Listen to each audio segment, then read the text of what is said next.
জানুৱাৰী মাহত যান বাহনৰ ক্ষেত্ৰত কিবা এটা লাগিলে নেকি বাৰু? মই কি ক'বলৈ ওলাইছোঁ আপোনালোকে নিশ্চয় গম পাইছে চাগৈ। নমস্কাৰ বন্ধু বান্ধৱীসকল, মই মৰমী। মোৰ ইউটিউব চেনেলটোলৈ আপোনালোক সকলোলৈকে স্বাগতম জনালোঁ। হয়,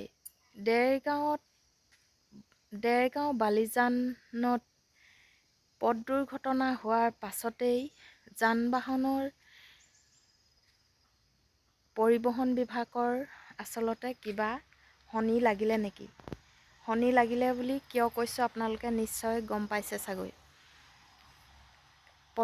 জানুৱাৰী প্ৰথম সপ্তাহৰ ৩ তাৰিখেই আচলতে দুৰ্ঘটনা পতিত হৈছিল বাছ আৰু ট্ৰাকৰ মাজত। তাৰ পিছতে আজি ৫ তাৰিখ হৈছে।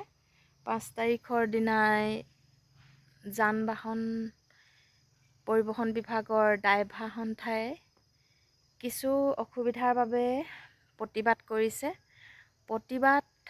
কৰিছে। সেইটো চৰকাৰৰ ওপৰত কৰিছে। আমাৰ মাত মাতিবলৈ কোনো আচলতে অধিকাৰ নাই। প্ৰতিবাদ কৰা কিছু নিয়ম আছে। নিয়মসমূহ হৈছে কিছুমানে ব্যক্তিগত সৰু টমটম বা অটো এনেকুৱা ধৰণৰ গাড়ী চলাই পেট পুহি আছে।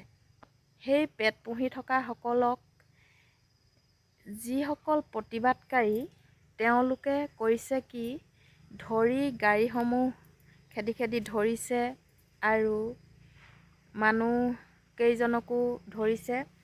ধৰি তেওঁলোকে কৰিছে কি, আঁঠু কৰাইছে, কাণত ধৰাইছে। সেইটো তেওঁলোকৰ যুক্তি হৈছে জানো? যিসকলে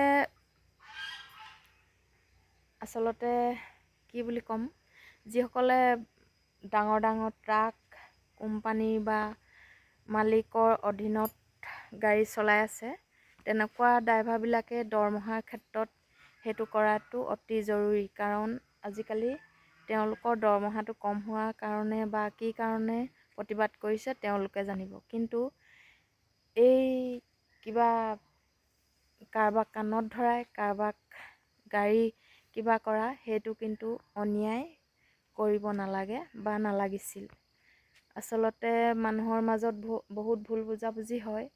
অটো চালকজনে ভাবিছে যে আমিতো ড্ৰাইভাৰ নহয়, আমি নিজৰ গাড়ীখনেই চলাই আমি দিন হাজিৰা কৰাৰ দৰে মুঠতে কিবা এটা পাওঁ, সেই টকাকেইটাই আমি ঘৰখন চলাওঁ। আৰু গাড়ীখন ইনষ্টলমেণ্টত বহুতে হয়তো লৈছে, সেই পইচাকেইটা মাহৰ মূৰত তেওঁলোকে যোগাৰ কৰি দিবলগীয়া হয়। সেই হেতুকে হয়তো তেওঁলোকে ওলাই আহিছে, কিন্তু তেওঁলোকৰ বাধা আচলতে নামানিলে।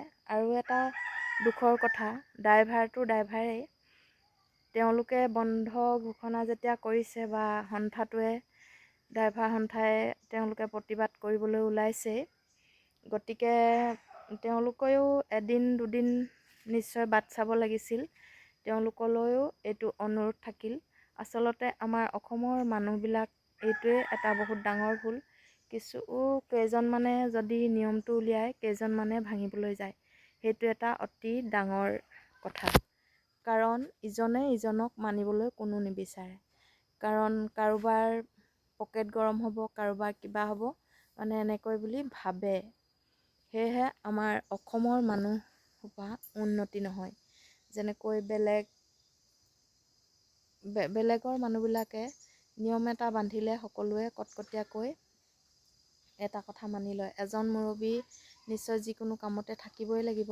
সেয়েহে মুৰব্বীজনৰ কথাটো শুনিলে সকলোৰে সুবিধা হয়। কাৰণ ড্ৰাইভাৰ সন্থাৰ যিসকল ড্ৰাইভাৰ, তেওঁলোকৰ প্ৰাপ্যটো পাবলৈ শেষত মই আশা কৰিলোঁ। আৰু তেওঁলোকৰ দাবী সোনকালে